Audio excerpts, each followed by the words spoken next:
it is just really hard to take these breaks, but the more I take them, the more I realize how beneficial they are.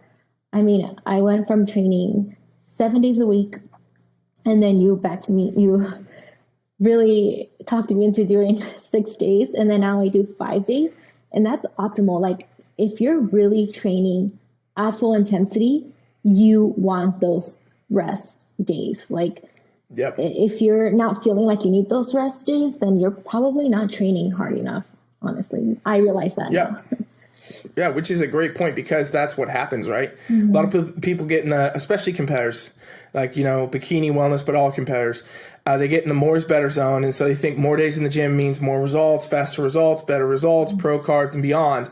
But the truth is, what I always say is, you're building any muscle in the gym, period. You're not. Like, literally, you're tearing it down, and it has to recover. That's when it grows. So, the definition of all sports and bodybuilding have some level of muscularity that we have to have. Bikini and wellness, we know, bikini is the hourglass shape. Mm-hmm. Wellness is going to be that similar type shape with more lower body dominance.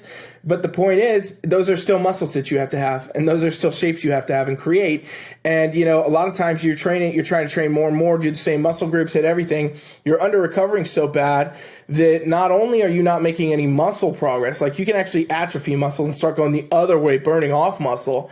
You're also starting to, get in this zone where you're so mentally, just made up a word, mentally and physically, mentally, that's the word right there. You're so, drained that, you're showing up every day and you're training. And even if you do the reps and the sets and all that, it does not work the same as if you're fully recovered. You go in the gym and you can push that intensity. And, what ends up happening is, you're going to the gym more and you might think you're doing more, but you're doing significantly less because your output and the quality of your work is diminished. And so at the end of the day, that leads to a lot of competitors, getting to the point where it's not only the mental burnout that they have, where they're like, we see this all the time when we bring new people onto Team Flex, because, we coach very sustainably. We coach a lot different than many other coaches that push a lot of cardio and low calories and things like that.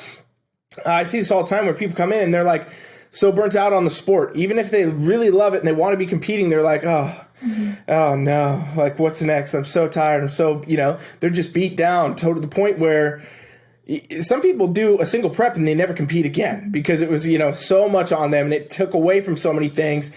And what happens if you train like that and you continue down that path for too long, you do get into a spot where even if you have like the most strong mindset in the world and you love everything and you want to get on stage so bad, you literally won't be able to.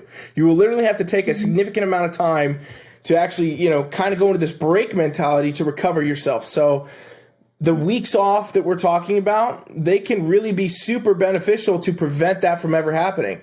And, I've noticed with the athletes that listen best, like, when I tell you, hey, Brianna, we're going to take it's time for you to go on vacation, don't train.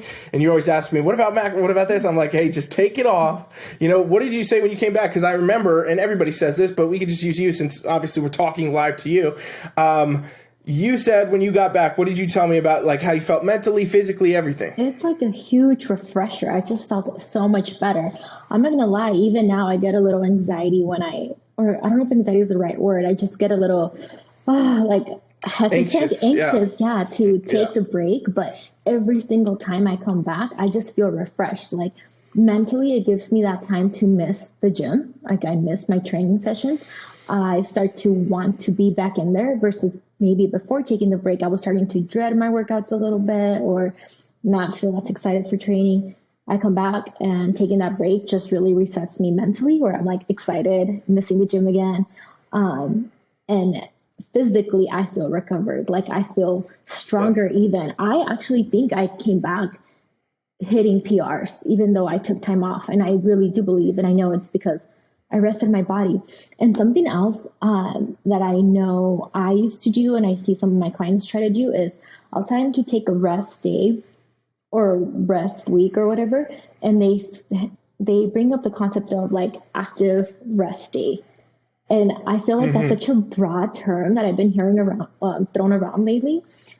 Like, there's different definitions of active rest. And I think some clients will, even myself, before active rest meant I'm not going to lift, but I'm still going to go on a 14-mile hike and run all the errands 2 days. So is that really recovering? Is that what really focus on what you're trying to do. You're trying to let your body rest. So if your coach is telling you to take the rest, don't go try to do active recovery. If it genuinely feels good for you for other reasons like digestion or whatever else, cool, go on your walk. But rest, like sit down, like chill, right? Yeah.